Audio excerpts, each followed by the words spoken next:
Hello, and welcome to another episode of the Toon in 10. My name's Adam, that's Pete, and that's Vince. Of course, Pete isn't here.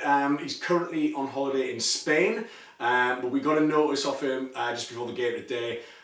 What's he doing? He says he's trying to hit Rafa's people. Yeah, he's in Tenerife. So he's being a liaison.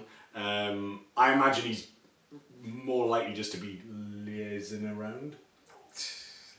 Pete's not here, but the jokes are still coming. Still coming, but for Pete's absence, we've got a hat, which I'm sure he would massively appreciate. You'll need a hat where he is now. We get sunburn. He does. He gets terrible. He goes bright red, like a beetroot. Anyway, that's enough Pete bashing. We've been to a football match, Vince. We have. What a match. It's been quite an afternoon. So let's kick off. 5 minutes on the clock. Let's talk about Newcastle 5. Spurs 1. Time it ready? Go! Bloody hell! That was like. Honestly, it's been such a surreal day. I mean, we had a sellout crowd. Officially about 52,000, I think it was. And it was basically just I don't know. It was a crowd full of people not quite knowing not knowing what to expect, not knowing why they were going, except to go and serenade the manager. But I mean, we'll get on to that later. But what a performance! Yeah. Right, even before we started scoring goals, and there were 5 of them, so we scored a fair few. Right from the off, we were really good. We were comfortable, weren't we? We were dictating. But we had a very definite game plan. We were looking to again use the wings. Use the pace. Yeah, and Sissoko, probably one of the best games in a Newcastle shirt. Yeah, he was on he was unreal. Townsend was unreal. I think Mbemba did a tidy job as well. Mitrovic was good. That was good on the overlap. Coming back after injury, I thought Mitrovic put himself about. He was playing well. His hold up play was good. But I mean, we went 2-0 up in quite quick succession. I don't know. We deserved it. What I liked about us is we dictated the whole game. We dominated the whole game quite a lot this whole season. We've let other teams set the tempo, and we've tried to respond to it. Today we were right. We're going to impose ourselves on the game. We were assertive. This is how we're going to play, and you're going to have to counter this. But do you think a lot of the performance today against Spurs was more? The pressure was off. There was no pressure. There was. It was more about. I don't know if it felt to be more for the fans, more for Rafa Benitez himself. We deserved today, I think, as a fan base, because we were owed. But what a way to sign off from the Premier League with a 5-1 win. 3 of those goals scored when we were down to 10 men against the team that were in second, who bought about 4,000 away followers. Imagine what it must feel like to be a Spurs fan, though. You've come here, fought with your friends to get tickets for the game where you thought you might have won the league. You end up getting beat 5-1. Long journey home. Hangover kicks in about 7, 8 It's really hot outside, so those coaches are going to be really stinking. They were so quiet throughout the whole match as well. I think they were more, obviously when Lamela scored his goal. Good goal, absolutely right. He did. I need to look at it again, but I don't want to criticise Dollar. He shouldn't be getting beat as near post, but it did seem quite a powerful shot. But I mean, the couple of moves that we went ahead, they were brilliant. The Mitrovic header and the Wijnaldum. It was an absolute bullet right across goal. Like it was old school, wasn't it? But Townsend set that up. It was Townsend's play. Townsend to Janmat to the but obviously I was right next to the Mitrovic the red card, and I must say, I know he tried to put his foot in the way of Kyle Walker almost to protect the ball. The thing is, there might have been contact with the studs. I mean, replays tonight, match of the day, might completely show me that I'm, like a fool. But it didn't. For me, it didn't seem like it wasn't a blatant. I think us as crowd. Pretty obvious. Yeah, I think. Sissoko, absolutely amazing. He was playing like a man possessed. He was unplayable. I think Wijnaldum coolly slotted away.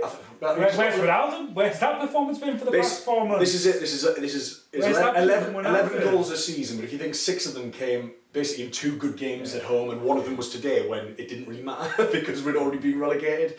I thought Aaron's was excellent when he came on. Townsend was goal and assist in 2 minutes. Unreal. I mean, that top corner smash was unreal. What a moment. But I mean, well, he hit the bar just before that. Exactly. Well. He really wanted his goal, didn't he? But I thought that Townsend really was playing like a man possessed today. Like he was. Stephen Taylor even looked all right today. That goes to show how on point we were, or how off.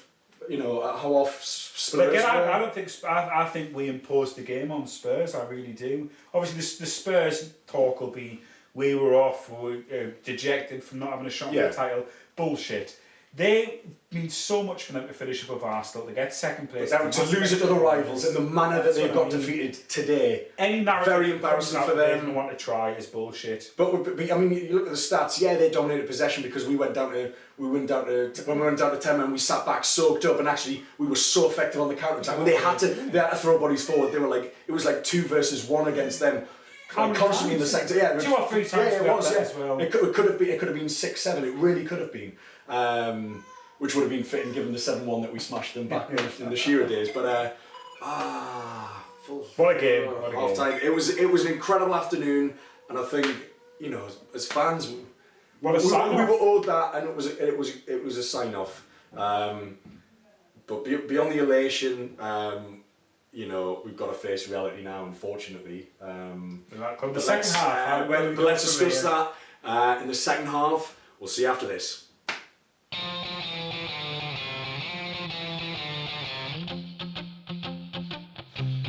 Hello and welcome back to the second half of the Toon in 10, courtesy of the Toon Network. Just 2 of us, of course, but we'll rattle on with the second half. And I think quite fittingly, there's been a lot of talk this week about Rafa Benitez's future. There's been a lot of talk today. It felt like today was about Rafa. So let's just talk about where we think he's going to end up, what's going to happen, what's more likely to happen.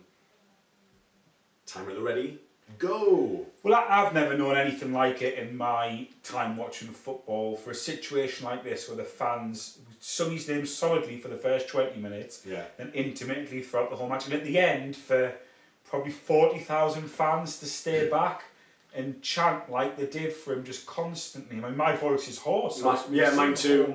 It was essentially it was a Geordie serenading from start to finish. I imagine most people turned up, and again we're talking full house here, and we're relegated to sing his name, and I think the crowd today couldn't have done any more. Mike Ashley was there, wasn't he, as well? Yeah. I think I've written an article today, which I'll link to below as well. But I think it's more about I think we need to act really quickly. I think he's more or less told the club what he wants, what he needs, and it's down to the club's got a lot to repair. They've got a lot. I thought it was a good touch, Mike Ashley coming today, though. I think turning up for the match. Well, was a good touch. Let's look at. No, I think so. It was an easy for him to duck that and not come. It was good for him to turn up. He could have easily ducked that and not bothered coming along. Yeah, but I mean, again, it means very little in the bigger scheme of things. It needs to be a kitchen sink deal for Rafa Benitez. He needs to be NUFC omnipotent. He needs to have the full control, and ultimately, what Rafa wants is essentially what the fan base wants, because of the incompetence of the hierarchy over the last few seasons. Every decision that's been made, or most of the big decisions that have been made, bar the hiring of Rafa Benitez, have been incorrect, misjudged, and to the detriment of the football club. That's the difference, is we haven't had football people running the club. Who's Lee Charnley? Who is he? Well, he was the office boy. The deal to get him in as MD was apparently sorted over a pub lunch somewhere in London. Great. And Lambias was his mate from Casino. That's how we ran things. Yeah. The only thing I worry about with Rafa is, well, 2 things. Firstly, he's going to get better options, and fair enough, credit to him. Is Everton is that realistic? I mean, there's families down there. Everton are still a big club. They've got new investors. Yeah. There doesn't seem to be any other club, certainly in England. Staying in England seems to be. I think it's a two-horse race. It's Everton or us, and I think the other thing that worries me as well is his body language when he came on at the end.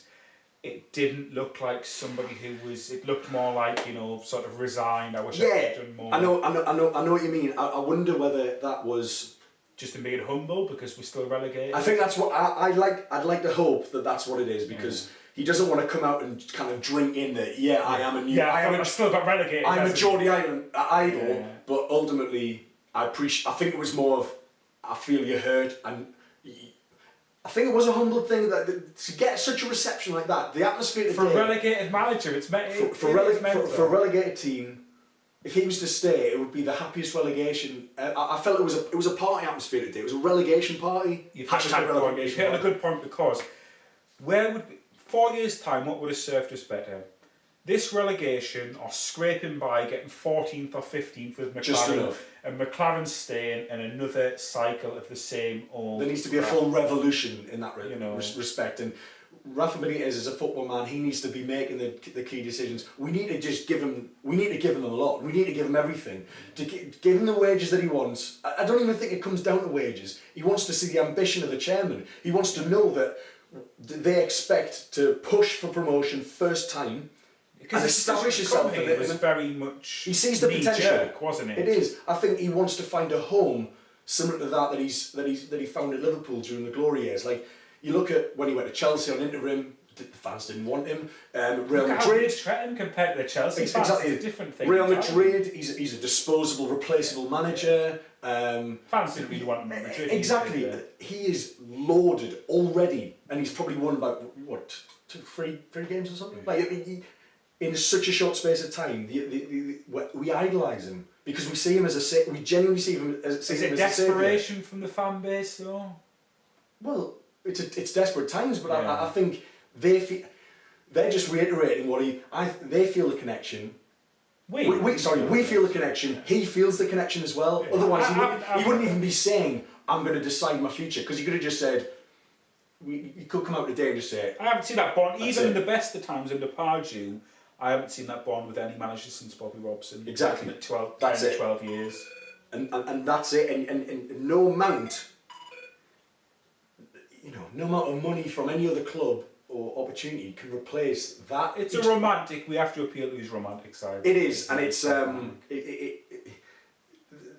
you're right. It's romance, and it's a case of he just wants job satisfaction. He's won loads in his career. He wants to be happy. And he wants to be in England. How's the sleeping giant? Stay, man! Stay, Rafa! I'll get on me. If not, Neil Warnock, Nigel Pearson, Chris Hughton. Well, this is it. If we don't get him, then it turns. We get a second rate manager who will stagnate. Like, so, I think he's the key to a lot of good players staying as well. But it's been a weird old afternoon. It's been a weird old season. It's been a really weird old season. And everyone for watching, subscribing. Thank you very much. Keep. There's going to be 4 more videos as well coming in the day. We're going to do one when Pete gets back off his holidays. If he's got time in his schedule, if he can fit us in. So, look forward to have Pete back. And we'll do a full. I think we'll do a full post-mortem. I think. Sorry, season review. Post-mortem. Yeah, but eulogy. Right, okay. Thanks very much for watching. I've been Adam. That's been Pete. That's been Vince. We've just won 5-1. We're no longer a Premier League side. Another day in the life of a Newcastle United fan. The roller coaster continues. Rafa, we'll see you on the other side. Cheers for watching, guys. Keep subscribing, keep sharing, and we'll see you later. Bye, bye.